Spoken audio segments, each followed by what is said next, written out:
స్తోత్రం.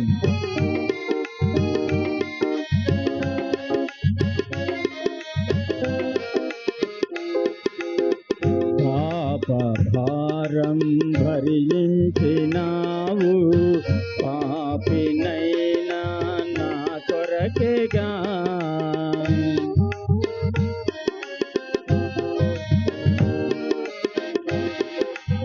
పాప భారం భరించినావు, పాపినైనా నా కొరకేగా. పవిత్రతతో నీ పాద సన్నిధిలో పరవశింతును పరమ ప్రభో. పవిత్రతతో నీ పాద సన్నిధిలో పరవశింతును పరమ ప్రభో. Hosanna hallelujah, hosanna hallelujah, hosanna hallelujah, hosanna hallelujah. శ్రీకరుండ శ్రీయేసునాథ, శ్రీమంతుడవు సృజనాత్ముడా. మరణపు ముళ్ళును విరిచినటువంటి దేవుడైన మహిమోన్నతుడు. అందరం హృదయపూర్వకంగా దేవుని నామాన్ని మహింపరుద్దాం. స్తోత్రం.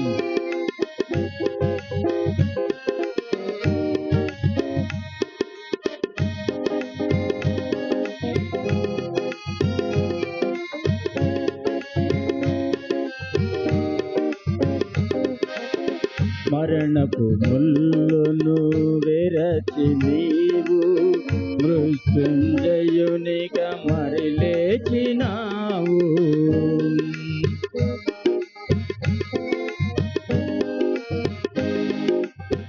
మరణపు ముళ్ళును విరచి నీవు మృత్యుంజయునిగా మరి లేచినావు. మహిమోన్నతుడా నీ మహిమలను ఇహలో నేను చాటెదను. మహిమోన్నతుడా నీ మహిమలను మహిలో నేను చాటెదను. Hosanna hallelujah, hosanna hallelujah, hosanna hallelujah, hosanna hallelujah. శ్రీకరుండ శ్రీయేసునాథ, శ్రీమంతుడవు సృజనాత్ముడా. శ్రీకరుండ శ్రీయేసునాథ, శ్రీమంతుడవు సృజనాత్ముడా.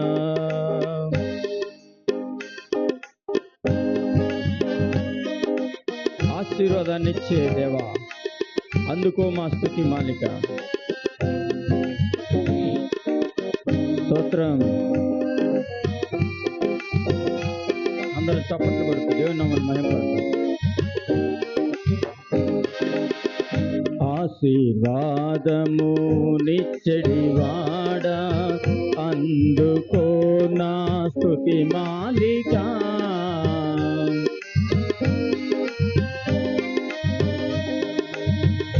ఆశీర్వాదము నిచ్చడివాడా, అందుకో మా స్తుతి మాలిక. ఆప్తుడనైనను ఆదరించి అభిషేకముతో నింపితివి. ఆప్తుడవైనను ఆదరించి అభిషేకముతో నింపితివి. Hosanna hallelujah, hosanna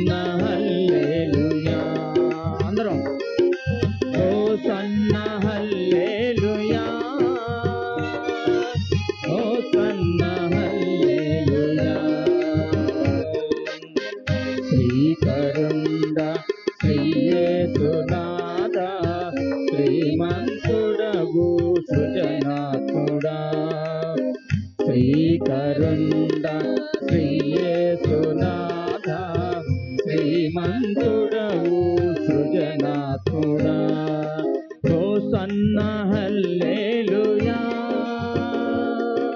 hosanna hallelujah hosanna hallelujah hosanna hallelujah hosanna hallelujah. దేవునికి స్తోత్రం. హల్లెలూయా హల్లెలూయా.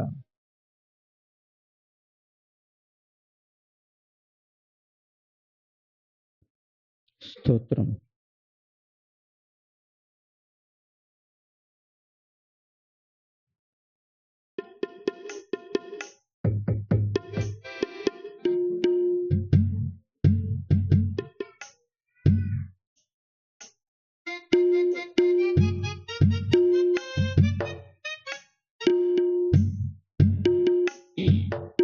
గత కాలమంతా నీ నీడలోన దాచావు దేవా వందనం అనే పాట పాడుకుని దేవుని నామమును మహింపరుద్దాం.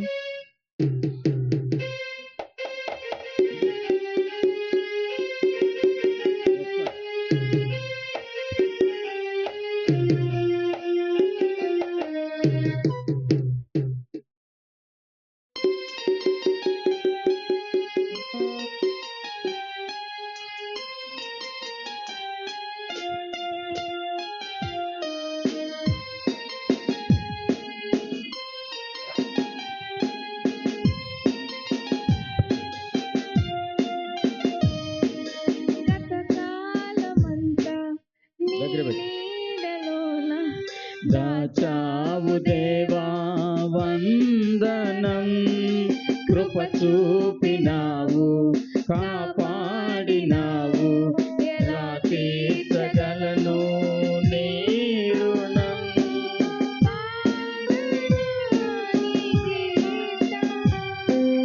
పొగడనా వినోదనా పాడనా నీ కీర్తన పొగడనా వినోదనా వందనం యేసయ్యా ఘనుడవు నీవయ్యా వందనం యేసయ్యా ఘనుడవు నీవయ్యా గతకాలమంతా నీ నీడలోన దాచావు దేవా వందనం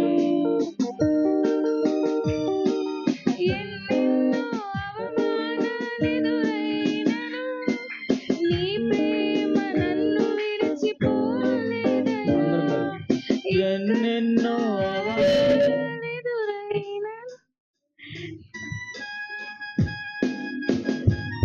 దేవునికి స్తోత్రం. మిస్టేక్ మరొకసారి ఎన్నెన్నో అవమానాలెదురైనను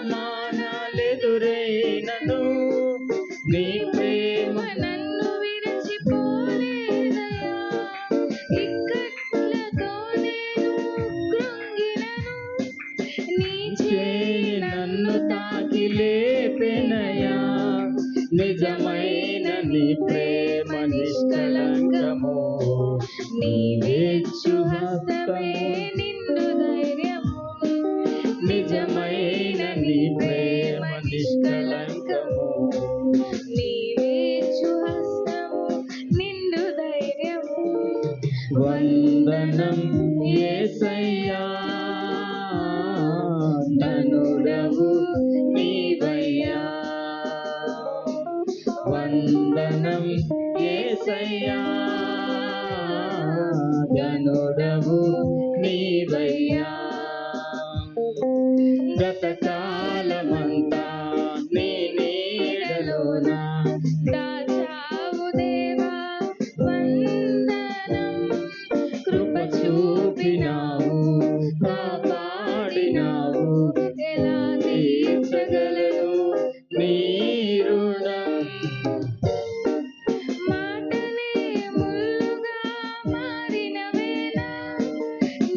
మాట నన్ను పలకరించెనయ్యా, నిందలతో నేను నిండిన వేళ నీ దక్షిణ హస్తము తాకేనయ్యా. నీ మాట చక్కటి జీవపు ఊట, మరువనెన్నడూ నిన్ను స్తుతించుట.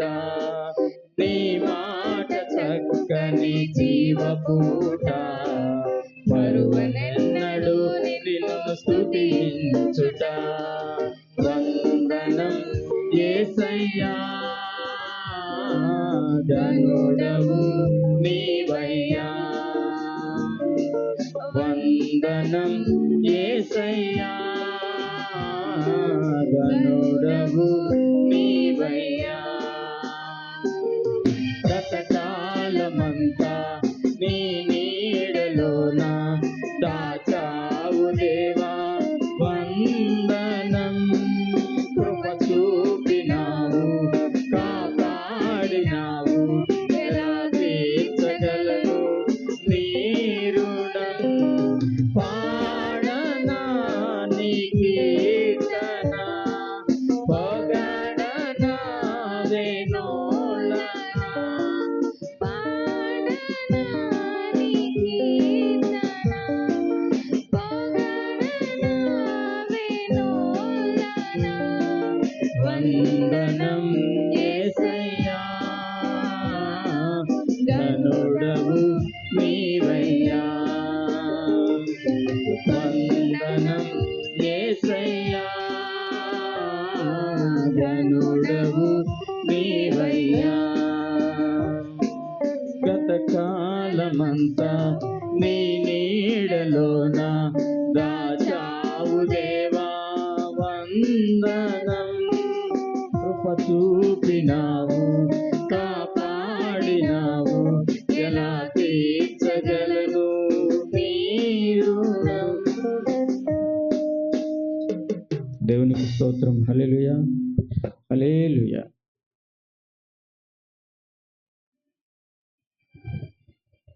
కన్నడ పాట, తెలుగు ఎక్కడ ఇదేనా? లేదు, ఇది ఫీడ్బ్యాక్.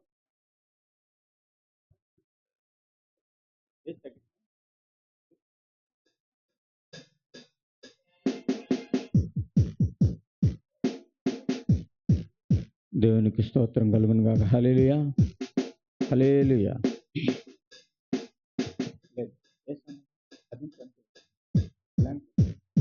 నా కనుల ఎంబడి కన్నీరు రానియక, నా ముఖములో దుఃఖమే ఉండనీయక, చిరునవ్వుతో నింపిన యేసయ్యా, చిరునవ్వుతో నింపిన యేసయ్యా. ఆరాధన ఆరాధన ఆరాధన నీకే, ఆరాధన ఆరాధన ఆరాధన నీకే. ఆరాధన ఆరాధన ఆరాధన నీకే. ఆరాధన ఆరాధన ఆరాధన నీకే. నా కనుల ఎంబడి కన్నీరు రానియక, నా ముఖములో దుఃఖమే ఉండనీయక, చిరునవ్వుతో నింపిన యేసయ్యా, చిరునవ్వుతో నింపిన యేసయ్యా. అవమానాలను ఆశీర్వాదముగా, నిందలన్నిటినీ దీవెనలుగా మార్చి, అవమానాలను ఆశీర్వాదముగా, నిందలన్నిటినీ దీవెనలుగా మార్చి, నేను వేసే ప్రతి అడుగులో నీవే నా దీపమై, నేను వేసే ప్రతి అడుగులో నీవే నా దీపమై, చిరునవ్వుతో నింపిన యేసయ్యా చిరునవ్వుతో నింపిన యేసయ్యా ఆరాధన ఆరాధన ఆరాధన నీకే ఆరాధన ఆరాధన ఆరాధన నీకే ఆరాధన ఆరాధన ఆరాధన నీకే ఆరాధన ఆరాధన ఆరాధన నీకే సంతృప్తి లేని నా జీవితములో సమృద్ధినిచ్చి ఘనపరిచినావు. సంతృప్తి లేని నా జీవితములో సమృద్ధినిచ్చి ఘనపరిచినావు. నా మురికి జీవితాన్ని ముత్యముగా మార్చి నా మురికి జీవితాన్ని ముత్యముగా మార్చి చిరునవ్వుతో నింపిన యేసయ్యా చిరునవ్వుతో నింపిన యేసయ్యా చిరునవ్వుతో నింపిన యేసయ్యా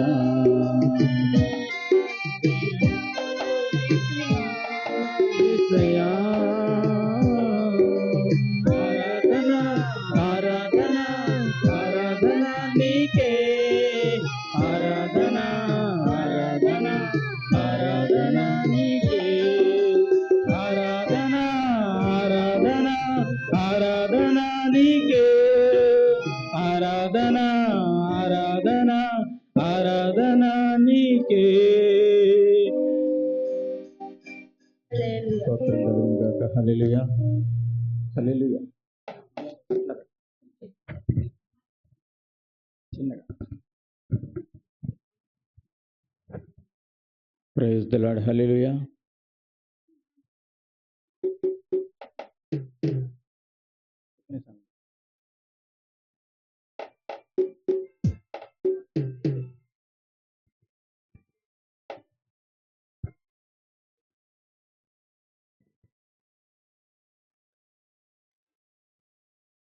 ప్రైజ్ ది లార్డ్. దేవునికి స్తోత్రం. దేవునికి స్తోత్రం. Praise the lord. హల్లెలూయా.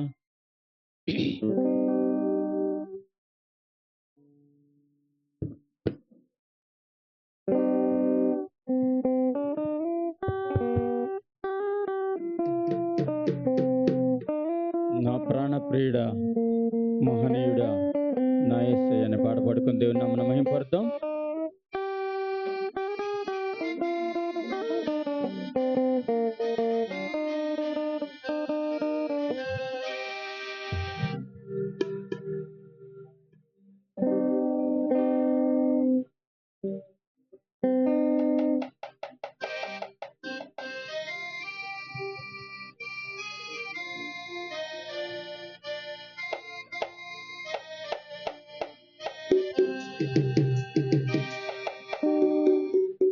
నా ప్రాణ ప్రియుడా మహనీయుడా నా యేసయ్యా నీతో ఉంటానయ్యా.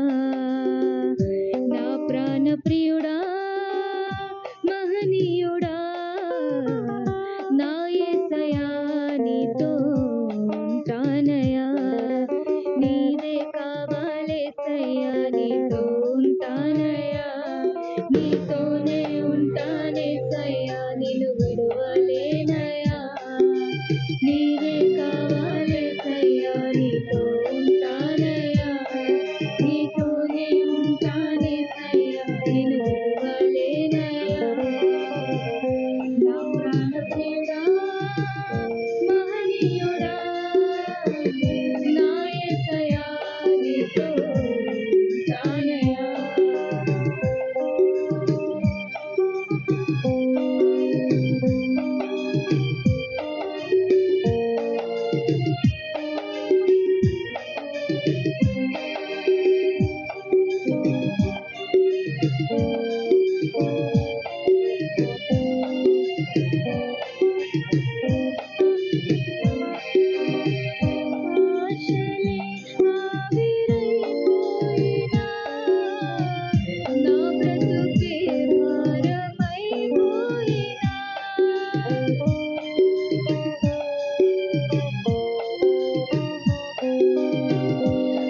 శోభించిన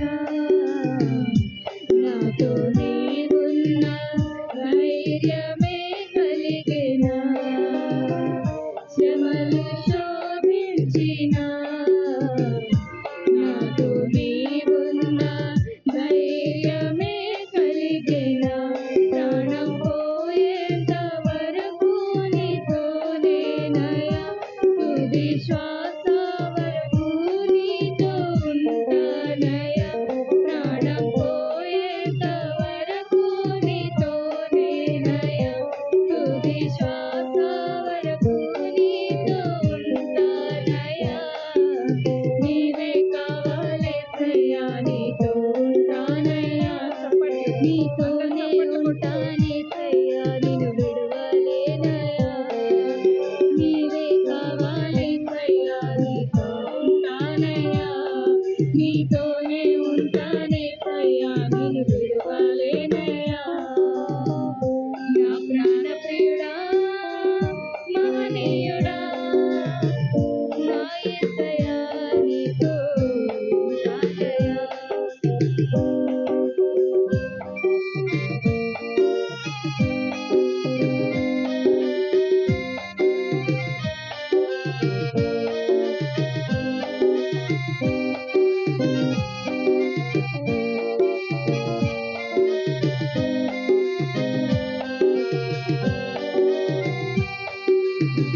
కన్నీరే సంద్రమైపోయినా తుఫాను అలలే చెలరేగినా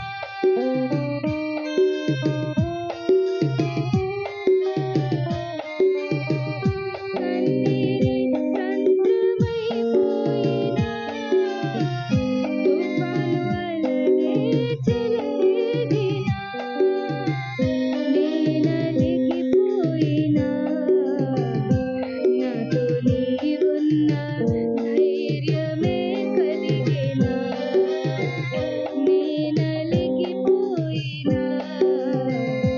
నాతో నీవున్న ధైర్యమే కలిగినా ప్రాణం పోయేంత వరకు నీతోనేనయ్యా తుది శ్వాస వరకు నీతో ఉంటానయ్యా ప్రాణం పోయేంత వరకు నీతోనేనయ్యా తుది శ్వాస వరకు నీతో ఉంటానయ్యా నీవే కావాలేసయ్యా నీతో ఉంటానయ్యా నీతోనే ఉంటానేసయ్యా నిన్ను విడువలేనయ్యా నీవే కావాలేసయ్యా నీతో ఉంటానయ్యా నీతోనే ఉంటానేసయ్యా నిన్ను విడువలేనయ్యా నా ప్రాణ ప్రియుడా మహనీయుడా నా యేసయ్యా నీతో ఉంటానయ్యా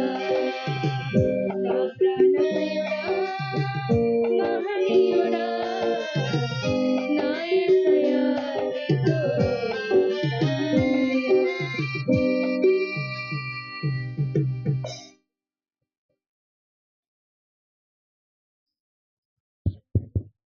దేవునికి స్తోత్రం కలుగును గాక.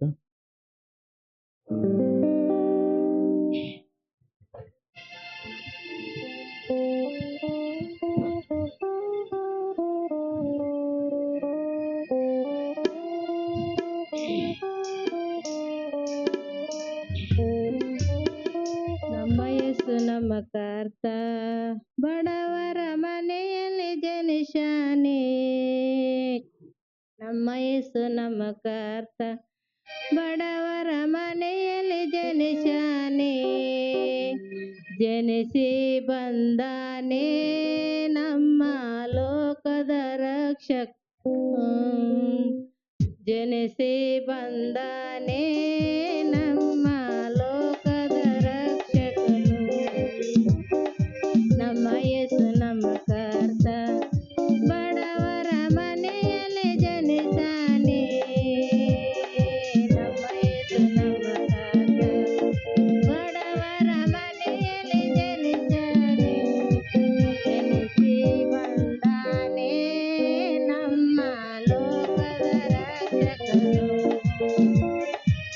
ಜನಿಸಿ ಬಂದಾನೆ ನಮ್ಮ ಲೋಕದ ರಕ್ಷಕನು. ಕಾನ ಎಂಬೆ ಊರಿನಲ್ಲಿ ಮದುವೆ ಮನೆಗೆ ಹೋಗ್ಯಾನೆ. ಕಾನ ಎಂಬೆ ಊರಿನಲ್ಲಿ ಮದುವೆ ಮನೆಗೆ ಹೋಗ್ಯಾನೆ. ನೀರನ್ನು ತೆಗೆದಾನೆ, ದ್ರಾಕ್ಷಾರಸವನ್ನ ಮಾಡಿದನೆ. ನೀರನ್ನು ತೆಗೆದಾನೆ, ದ್ರಾಕ್ಷಾರಸವನ್ನ ಮಾಡಿದನೆ. ನಮ್ಮ ಯೇಸು ನಮ್ಮ ಕರ್ತ, ಬಡವರ ಮನೆಯಲ್ಲಿ ಜನಿಸಾನೆ. ನಮ್ಮ ಯೇಸು ನಮ್ಮ ಕರ್ತ, ಬಡವರ ಮನೆಯಲ್ಲಿ ಜನಿಸಾನೆ. ಜನಿಸಿ ಬಂದಾನೆ ನಮ್ಮ ಲೋಕದ ರಕ್ಷಕನು. ಜನಿಸಿ ಬಂದಾನೆ ನಮ್ಮ ಲೋಕದ ರಕ್ಷಕನು.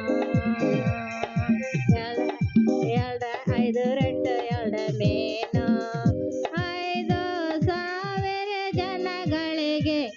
5 ರೊಟ್ಟಿ ಎರಡು ಮೀನು 5,000 ಜನಗಳಿಗೆ ಊಟ ನೀಡಿದನು ನಮ್ಮ ಲೋಕದ ರಕ್ಷಕನು. ಊಟ ನೀಡಿದನು ನಮ್ಮ ಲೋಕದ ರಕ್ಷಕನು. ನಮ್ಮ ಯೇಸು ನಮ್ಮ ಕರ್ತ, ಬಡವರ ಮನೆಯಲ್ಲಿ ಜನಿಸಾನು. ನಮ್ಮ ಯೇಸು ನಮ್ಮ ಕರ್ತ, ಬಡವರ ಮನೆಯಲ್ಲಿ ಜನಿಸಾನು. ಜನಿಸಿ ಬಂದಾನು ನಮ್ಮ ಲೋಕದ ರಕ್ಷಕನು. ಜನಿಸಿ ಬಂದಾನು ನಮ್ಮ ಲೋಕದ ರಕ್ಷಕನು. ಕುರುಡರಿಗೆ ಕಣ್ಣ ಕೊಟ್ಟ, ಕುಂಟರಿಗೆ ಕಾಲು ಕೊಟ್ಟ. ಕುರುಡರಿಗೆ ಕಣ್ಣ ಕೊಟ್ಟ, ಕುಂಟರಿಗೆ ಕಾಲು ಕೊಟ್ಟ. ಅದ್ಭುತ ಮಾಡಿದನು ನಮ್ಮ ಲೋಕದ ರಕ್ಷಕನು.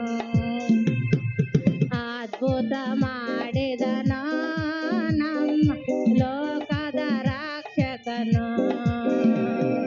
ನಮ್ಮ ಯೇಸು ನಮ್ಮ ಕರ್ತ, ಬಡವರ ಮನೆಯಲ್ಲಿ ಜನಿಸಾನು. ನಮ್ಮ ಯೇಸು ನಮ್ಮ ಕರ್ತ, ಬಡವರ ಮನೆಯಲ್ಲಿ ಜನಿಸಿದನು. ಜನಿಸಿ ಬಂದಾನು ನಮ್ಮ ಲೋಕದ ರಕ್ಷಕನು. ಜನಿಸಿ ಬಂದಾನು ನಮ್ಮ ಲೋಕದ ರಕ್ಷಕನು. ಇವನಾರು ಶಿಲುಬೆಯ ಮೇಲೆ ನಿಂತಾನ. ಇವನಾರು ಶಿಲುಬೆಯ ಮೇಲೆ ನಿಂತಾನ. ಅವನು ಕಾರಣವೋ ನಮ್ಮ ಪಾಪವ ತೊಳೆಯುವನು. ಅವನು ಕಾರಣವೋ ನಮ್ಮ ಪಾಪವ ತೊಳೆಯುವನು. ನಮ್ಮ ಯೇಸು ನಮ್ಮ ಬಡವರ ಮನೆಯಲ್ಲಿ ಜನಿಸಾನು. ನಮ್ಮ ಯೇಸು ನಮ್ಮ ಕರ್ತ, ಬಡವರ ಮನೆಯಲ್ಲಿ ಜನಿಸಾನು. ಜನಿಸಿ ಬಂದಾನು ನಮ್ಮ ಲೋಕದ ರಕ್ಷಕನು. ಜನಿಸಿ ಬಂದಾನು ನಮ್ಮ ಲೋಕದ ರಕ್ಷಕನು.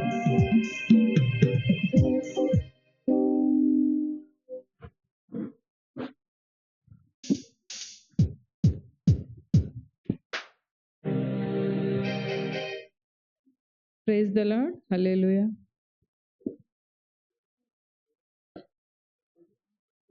ఆరాధన చేద్దాం.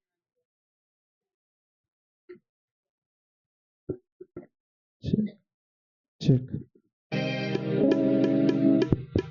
ఆరాధన చేతును అన్ని వేళలని పాడబడుతుంది. దేవుని నామమున మహిమపడతాం. ఆరాధన చేతును అన్ని వేళలా ఆత్మతో సత్యముతో ఆరాధింతును.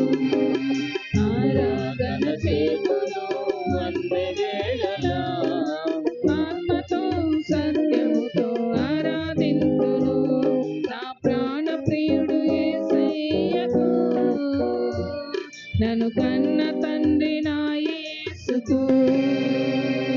నా ప్రాణ ప్రియుడు యేసయ్యకు, నన్ను కన్న తండ్రి నా యేసుకు. స్తుతి స్తుతి స్తుతి స్తుతి ఆరాధన, హల్లెలూయా హల్లెలూయా ఆరాధన. స్తుతి స్తుతి స్తుతి స్తుతి ఆరాధన, హల్లెలూయా హల్లెలూయా ఆరాధన. ఆరాధన ఆరాధన ఆరాధన ఆరాధన ఆరాధన ఆరాధన ఆరాధన ఆరాధన ఆరాధన బలవంతుడా, జయశీలుడా, మృత్యుంజయుడా, నా జీవనదాత. బలవంతుడా, జయశీలుడా, మృత్యుంజయుడా, నా జీవనదాత. ఉన్నవాడ అనువాడ నీకే స్తోత్రము. సృష్టికర్త సజీవుడా నీకే స్తోత్రము. ఉన్నవాడ అనువాడ నీకే స్తోత్రము. సృష్టికర్త సజీవుడా నీకే స్తోత్రము. స్తుతి చేయుట నాకెంతో శ్రేయస్కరము, స్తుతి చేయుట నాకెంతో శోభస్కరము.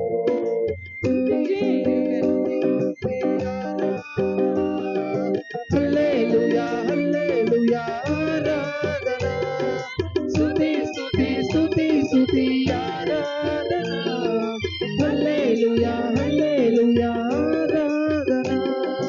ఆరాధన ఆరాధన ఆరాధన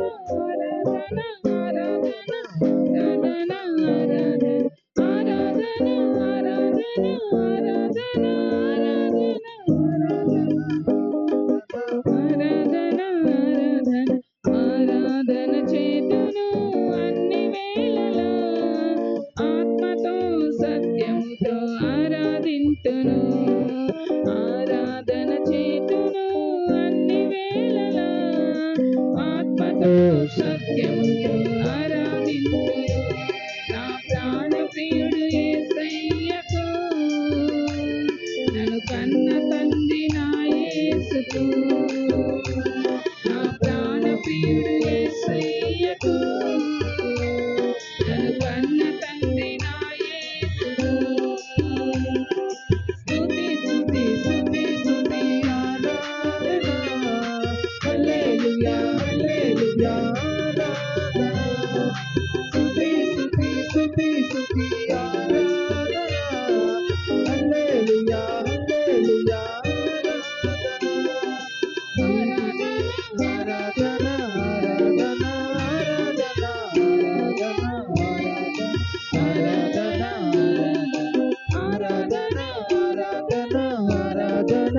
ఆరాధన ఆరాధన ఆరాధన ఆరాధన.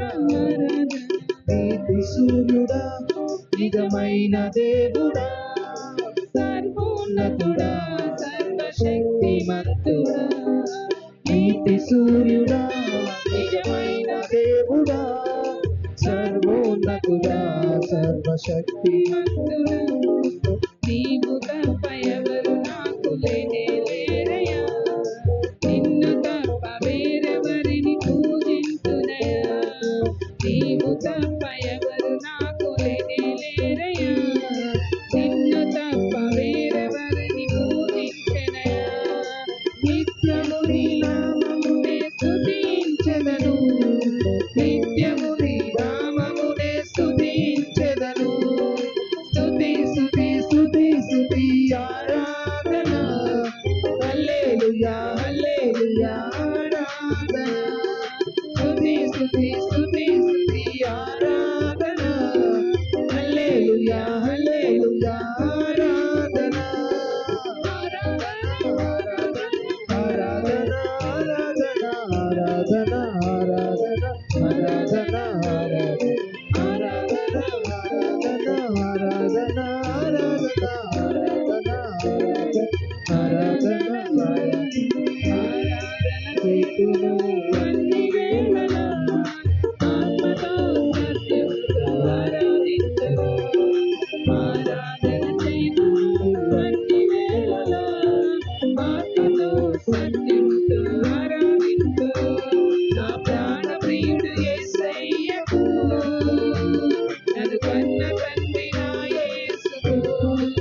ఆరాధన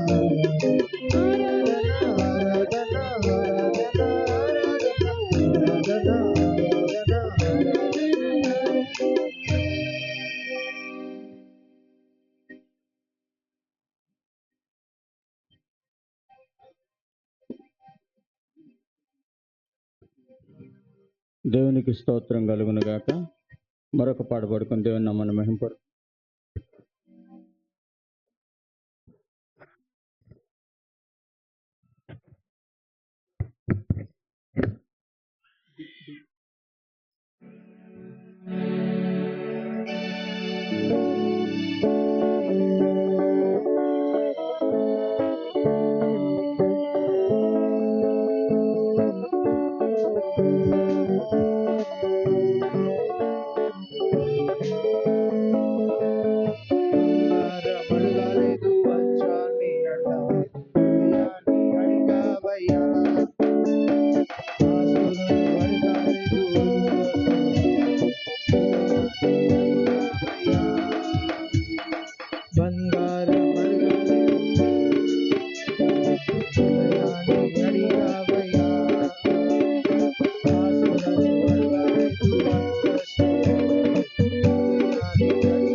దేవునికి స్తోత్రం కలుగునుగాక. ఇప్పటి వరకు పాటల ద్వారా దేవుని నామమును మహింపరిచాం. అందరం లేచి నిలబడి దేవాది దేవుడిని ఆరాధించుకుందాం. చాలా ప్రాముఖ్యమైన సమయంలోనికి మనం వచ్చి ఉన్నాం. ప్రతి ఒక్కళ్ళు లేచి నిలబడి మన యొక్క హస్తములు దేవుని వైపు చాపి దేవుణ్ణి అడుగుదాం, ఆరాధన చేసుకుందాం, ప్రార్థన చేసుకుందాం. ప్రతి ఒక్కళ్ళు సజీవులే అని స్తుతించగలరు. నీ దేవుడైన యెహోవాకు మొక్కి ఆయనను మాత్రమే సేవింపవలనని దేవుని యొక్క వాక్యం స్పష్టంగా సాక్ష్యమిస్తూ ఉన్నది. ఆరాధించుకునే ప్రాముఖ్యమైన సమయం. హృదయపూర్వకంగా ప్రతి ఒక్కళ్ళు ఏ స్థితిలో వచ్చి ఉన్నారో దేవునితో మాట్లాడితే ఆయన మీతో మాట్లాడతాడు. ఆయన సమీపంగా ఉండే దేవుడు, నిజముగా మొరపెట్టు వారికి సమీపంగా ఉండేటటువంటి నీ కొరకు నా కొరకు సమస్తము అప్పగించుకున్నటువంటి వాడు పరిశుద్ధుడైన దేవుడు. ఇటు దేవుడు కలడన్న సమాచారం లోకంలో వినపడలేదు. మనకైతే దేవుడు గొప్ప భాగ్యంగా అనుగ్రహించున్నాడు. దేవానికి స్తోత్రం, స్తోత్రం, స్తోత్రం, స్తోత్రం, స్తోత్రం. మంచి దేవుడిగా ప్రభు మన మధ్య సంచరిస్తూ ఉన్నాడు. దేవానికి స్తోత్రములు, స్తోత్రములు, స్తోత్రములు, స్తోత్రములు, స్తోత్రం. ప్రతి ఒక్కళ్ళు హృదయపూర్వకంగా దేవుని ఆరాధించుకున్నాం. ప్రభువా నీకు స్తోత్రం. అయ్యా తండ్రి నీకు స్తోత్రం. నీ బిడ్డలుగా మీ సన్నిధికి వచ్చి ఉన్నాం. ప్రభువా మీరు మమ్మల్ని ఆశీర్వదించుటకు పిలిచి ఉన్నారు. మీకు స్తోత్రములు. ఆశీర్వాదమునకు వారసులవుటకు పిలిచి ఉన్నాను అంటున్నారు. ప్రభువా నువ్వు చేసిన ప్రతి ఒక్క మేలు బట్టి మీకు స్తుతి, స్తుతి, స్తుతి, స్తుతి, స్తుతి, స్తుతి. అయా మా దైనందిన జీవితంలో మేము ఎదుర్కొంటున్నటువంటి ప్రతి పోరాటంలో ప్రభువా మా పక్షమున యుద్ధం చేసే దేవుడిగా నీవు ఉన్నావు తండ్రి. నీకు స్తోత్రములు, స్తోత్రములు, స్తోత్రములు. మా వెలుగుగా తండ్రి మీరు మా ముందుండి నడిపిస్తూ ఉన్నందుకు మీ స్తోత్రములు. ప్రభువా సహాయం చేయండి. ఎంత మంచి దేవుడు తండ్రి. నీకు స్తోత్రములు, స్తోత్రములు, స్తోత్రములు. నీ యొక్క ఆరుణములో గడుపుట అయా 1000 దినముల కంటే శ్రేష్టమని నీ యొక్క వాక్యం సెలవిస్తూ ఉన్నది. అయా తండ్రి నీ సన్నిధిలో చేరిన ప్రజలను మీరు దర్శించండి. నీ కనికరం ప్రతి ఒక్క కుటుంబం మీద ఉంచండి. అయా సహాయం చేయండి. ప్రతి ఒక్కళ్ళు హృదయపూర్వకంగా దేవుని వైపు చూద్దాం. మన తలలెత్తి స్తుతిద్దాం. కొంతసేపు చేతులు చాపి ఆకాశం తట్టు ప్రతి ఒక్కళ్ళు, ఏ ఒక్కళ్ళు మౌనంగా ఉండొద్దు. నీ యొక్క నా యొక్క స్థితిగతులను మనం ఒప్పుకున్నట్లయితే ఆయన విడిపించి రక్షించగల సమర్థుడు ఆయన.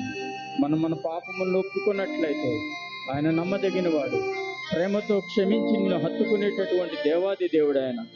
దేవానికి స్తోత్రం. ప్రతి ఒక్కళ్ళు హృదయపూర్వకంగా ఆయన మొరపెట్టుకుందాం. ఆయన మంచి దేవుడిగా మన మధ్య సంచరిస్తూ ఉన్నాడు. నేటికి నీ మేలు చేస్తూ సంచరిస్తున్నటువంటి ఈ దేవుడు నీతో నాతో మాట్లాడటానికి సిద్ధంగా ఉన్నాడు. హృదయపూర్వకంగా ప్రతి ఒక్కళ్ళు ఘోర పాపినైన నేను దూరంగా పారిపోగా. ప్రతి ఒక్కళ్ళు చెప్పగలరు ఈ మాట. ఘోర పాపినైన నేను దూరంగా పారిపోగా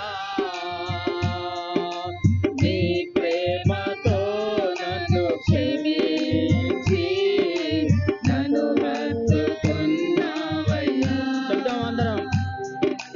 నీ ప్రేమతో నన్ను క్షమించి నన్ను హత్తుకున్నావయ్యా.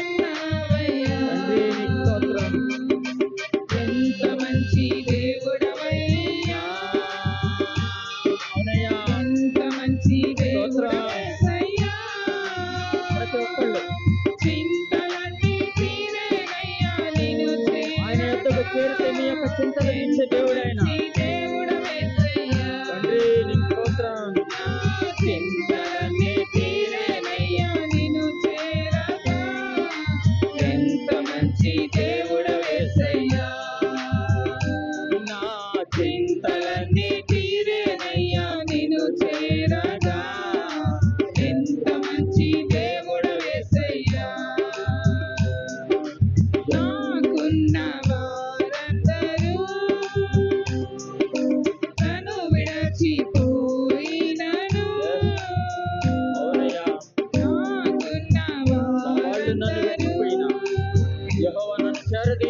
ఉంచినందున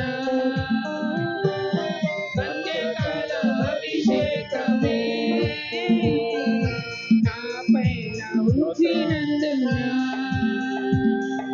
కృతజ్ఞత స్తోత్రాలతో కీర్తించి గణపరతును స్తోత్రం కృతజ్ఞత స్తోత్రాలతో నిన్ను కీర్తించి గణపరతును నూతన మార్గములో నన్ను నడిపే నా యేసయ్యా నూతన మార్గములో నన్ను నడిపే నా యేసయ్యా ఆరాధన నీకే ఆరాధన నీకే ఆరాధన నీకే ఆరాధన నీకే యుద్ధము యెహోవాదే యుద్ధము యుద్ధము యెహోవాదే యుద్ధము యెహోవాదే రాజులు మనకెవ్వరు లేరు శూరులు మనకెవ్వరు లేరు రాజులు మనకెవ్వరు లేరు శూరులు మనకెవ్వరు లేరు సైన్యములకు అధిపతి అయినా యెహోవా మనంద సైన్యములకు అధిపతి అయినా యెహోవా మనంద యుద్ధము యెహోవాదే యుద్ధము యెహోవాదే యుద్ధము యెహోవాదే యుద్ధము యెహోవాదే జ్ఞానులు మనలను పడద్రోసిన బాధలు మనలను కృంగదీసిన జ్ఞానులు మనలను పడద్రోసిన బాధలు మనలను కృంగదీసిన విశ్వాసమునకు కర్తయైన యేసయ్యా మనంద విశ్వాసమునకు కర్తయైన యేసయ్యా మనంద యుద్ధము యెహోవాదే యుద్ధము యెహోవాదే యుద్ధము యెహోవాదే యుద్ధము యెహోవాదే అపవాది అయిన సాతాను గర్జించు సింహము వలె వచ్చిన అపవాది అయిన గర్జించు సింహము వలె వచ్చిన యూదా గోత్రపు సింహమైన యేసయ్యా మనంద యూదా గోత్రపు సింహమైన యేసయ్యా మనంద యుద్ధము యెహోవాదే యుద్ధము యెహోవాదే యుద్ధము యెహోవాదే యుద్ధము యెహోవాదే ఎంత మంచి దేవుడవయ్యా ఎంత మంచి దేవుడవయ్యా చింతలన్నీ తీరేనయ్యా నిన్ను చేరగా ఎంత మంచి దేవుడవయ్యా చింతలన్నీ తీరేనయ్యా నిన్ను చేరగా ఎంత మంచి దేవుడు యేసయ్యా మా చింతలన్నీ తీరేనయ్యా నిన్ను చేరగా ఎంత మంచి దేవుడు యేసయ్యా మా చింతలన్నీ తీరేనయ్యా నిన్ను చేరగా ఇంత మంచి దేవుడు చెప్దామా అందరూ హృదయపూర్వకంగా చెప్తాం. నిన్ను చేరితే మా చింతలు తీర్చే దేవుడు, మీ చింత యావత్తు నా మీద వీడు అంటున్నాం ప్రభా. మా చింతలు మేము భారం కలిగి ఉన్నాం దేవా. మమ్మల్ని దర్శించండి.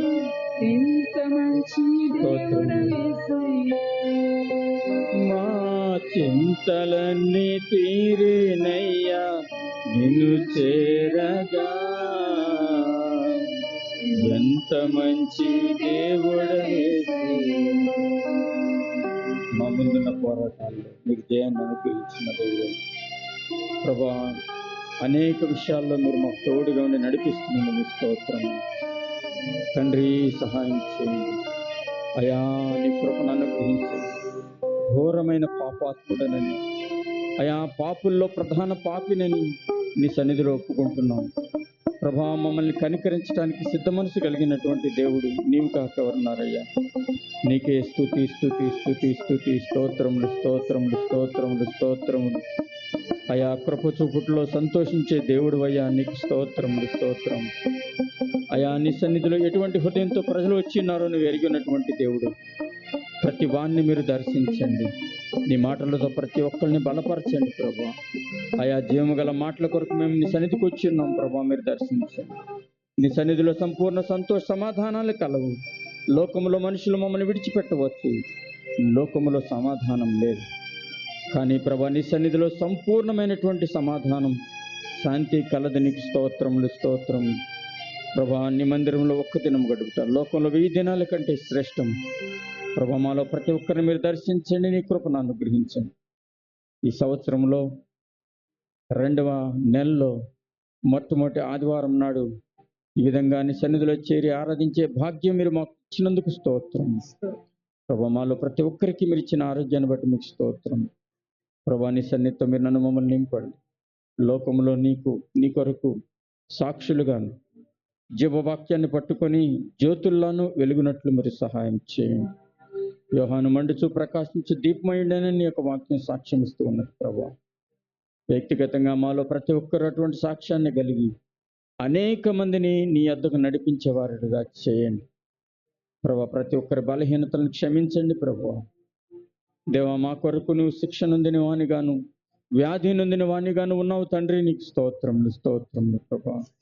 మేము పొందవలసిన శిక్షను మీరు పొంది ఉన్నందుకు మీకు స్తోత్రములు ప్రభా.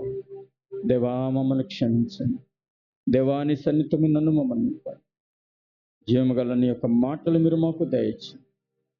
చిన్న ప్రార్థన మీ సన్నిధి చేసుకుని ప్రతిఫలం దయచేయమని యేసు పరిశుద్ధ నామమున అడిగి వేడుకొని పొంది ఉన్నాము తండ్రి. ఆమేన్. హల్లెలూయా హల్లెలూయా. దేవునికి స్తోత్రం కలుగును గాక. హల్లెలూయా. మనందరం లేచి నిలబడి ఉండగానే దేవుని యొక్క వాక్యాన్ని ఉత్తర ప్రత్యుత్తరాలు చదువుకుందాం. లేవియా కాండం 1వ అధ్యాయం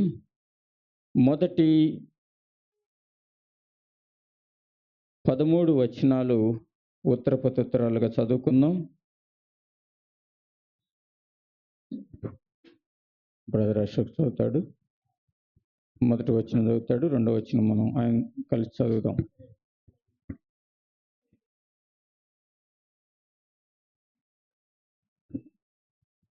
దేవునికి స్తోత్రం. మొదటి వచనం లేవికాండం 1వ అధ్యాయం 13 వచనాలు. మొదటి వచనం. యెహోవా మోషేను పిలిచి ప్రత్యక్షపు గుడారములో నుండి అతనికి ఇలాగు సెలవిచ్చెను. నీవు ఇశ్రాయేలీయులతో ఇట్లనుము, మీలో ఎవరైనాను యెహోవాకు బలి అర్పించినప్పుడు గోవుల మందలో నుండి గాని, గొర్రెల మందలో నుండి గాని, మేకల మందలో నుండి గాని దాన్ని తీసుకొని రావలెను. అతడు దహన బలి రూపంగా అర్పించినది గోవుల్లోనిదైనలా నిర్దోషమైన మగదానిని తీసుకుని రావలెను. తాను యెహోవా సన్నిధిని అంగీకరింపబడినట్లు ప్రత్యక్షపు గుడారము యొక్క ద్వారమునకు దాన్ని తీసుకొని రావలెను. అతడు దహన బలిగా అర్పించు పశువు తల మీద తన చెయ్యి ఉంచవలను. అతని నిమిత్తం ప్రాయశ్చిత్తం కలుగునట్లు అది అతని పక్షముగా అంగీకరించబడును. అతడు యెహోవా సన్నిధిని ఆ కోడెదూడను వధించిన తరువాత యాజకులైన అహరోను కుమారులు దాని రక్తమును తెచ్చి ప్రత్యక్షపు గుడారము ఎదుటనున్న బలిపీఠము చుట్టూ ఆ రక్తమును ప్రోక్షింపవలెను. అప్పుడు అతడు దహన బలి రూపమైన ఆ పశు చర్మమును ఒలిచి దాని అవయవములను విడదీసిన తరువాత యాజకుడైన అహరోను కుమారులు బలిపీఠం మీద అగ్ని ఉంచి ఆ అగ్ని మీద కట్టెలను చక్కగా పేర్చవలెను. అప్పుడు యాజకులైన అహరోను కుమారుల అవయవములను తలను ఆ కొవ్వును బలిపీఠం మీద ఉన్న అగ్ని మీద కట్టెల మీద చక్కగా పేర్చవలను. దాని అంత్రములను కాళ్ళను నీళ్లతో కడుగవలెను. అది యెహోవాకు ఇంపైన సువాసన గల దహన బలియగినట్లు యాజకుడు దానినంతయు బలిపీఠం మీద దహింపవలెను. దహన బలిగా అతడు అర్పించినది గొర్రె యొక్క గాని మేకల యొక్క గాని మందలోనిదైన ఎడల అతడు నిర్దోషమైన మగదాన్ని తీసుకొని వచ్చి బలిపీఠపు ఉత్తర దిక్కున యెహోవా సన్నిధిని దానిని వధింపవలెను. యాజకులకు అహరోను కుమారులు బలిపీఠము చుట్టూ దాని రక్తమును ప్రోక్షింపవలెను. దాని అవయవములను దాని తలను క్రొవ్వును విడదీసిన తర్వాత యాజకుడు బలిపీఠం మీద ఉన్న అగ్ని మీద కట్టెల పైన చక్కగా పేర్చవలను. చివరి వచ్చిన అందరం కలిసి చదువుకుందాం. దాని అంతరములను కాళ్లను నీళ్లతో కడగవలను. అప్పుడు యాజకుడు దాన్ని అంతయు తెచ్చి బలిపీఠం మీద దాన్ని దహించవలను. అది దహన బలి అనగా యెహోవాకు ఇంపైన సువాసన గల హోమము. దేవుడి యొక్క వాక్యమును మన వెనుకల్లో దీవించునుగాక. దయచేసి కూర్చుందాం.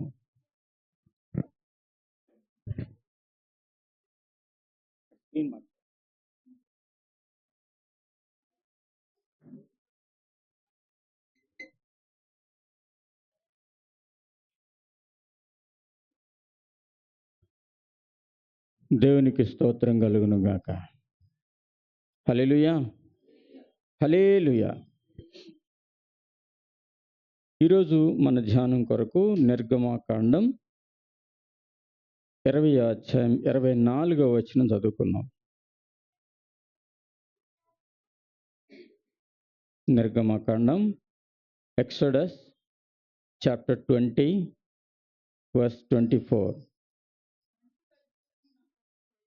మంటి బలిపీఠమును నా కొరకు చేసి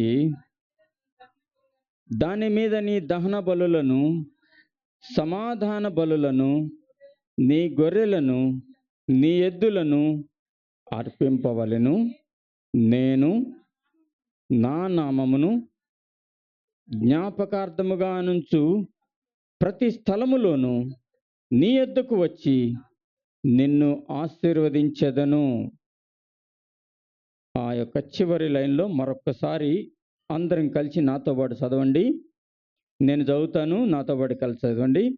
నేను నా నామమును జ్ఞాపకార్థముగా నుంచు ప్రతి స్థలములోను నీ యొద్దకు వచ్చి నిన్ను ఆశీర్వదించెదను.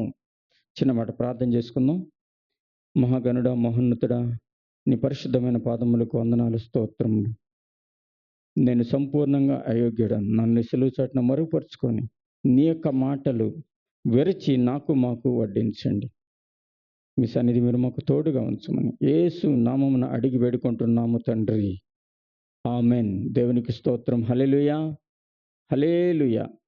కూడి వచ్చిన మీ అందరికీ ప్రభువైన యేసుక్రీస్తు నామమున నా హృదయపూర్వక వందనాలు. దేవుడు మనందరినీ సజీవులుగా ఉంచి ఈ యొక్క నెల మొదటి ఆదివారంలో ప్రవేశపెట్టినందుకు దేవునికి స్తోత్రం చెల్లిద్దాం. స్తోత్రం, స్తోత్రం, స్తోత్రం, స్తోత్రం. వాస్తవంగా బైబిల్లో ఎన్నో వాగ్దానాలు మన కొరకు రాయించబడి ఉన్నాయి. వాటిల్లో ఒక ప్రాముఖ్యమైనటువంటి వాగ్దానం, మనలో ప్రతి ఒక్కళ్ళు కోరుకునేటటువంటి వాగ్దానం ఇక్కడ రాయబడి ఉన్నది.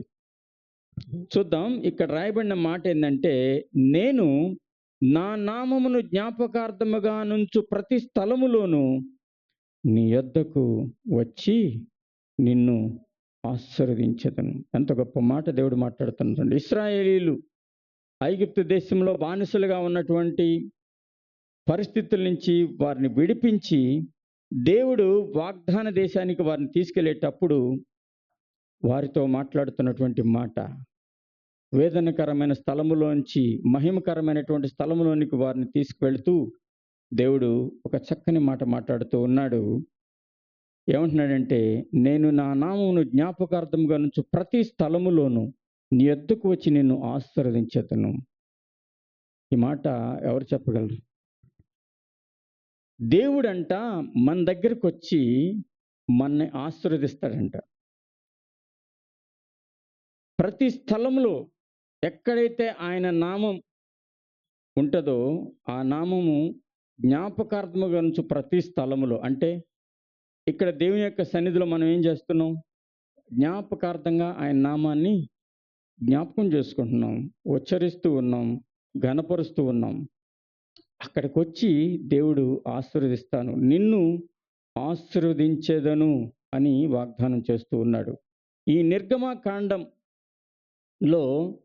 దేవుని యొక్క ఆజ్ఞలో ఉన్నటువంటి గ్రంథం ఇది. ఒక మనిషి ఈ లోకంలో ఎలా జీవించాలి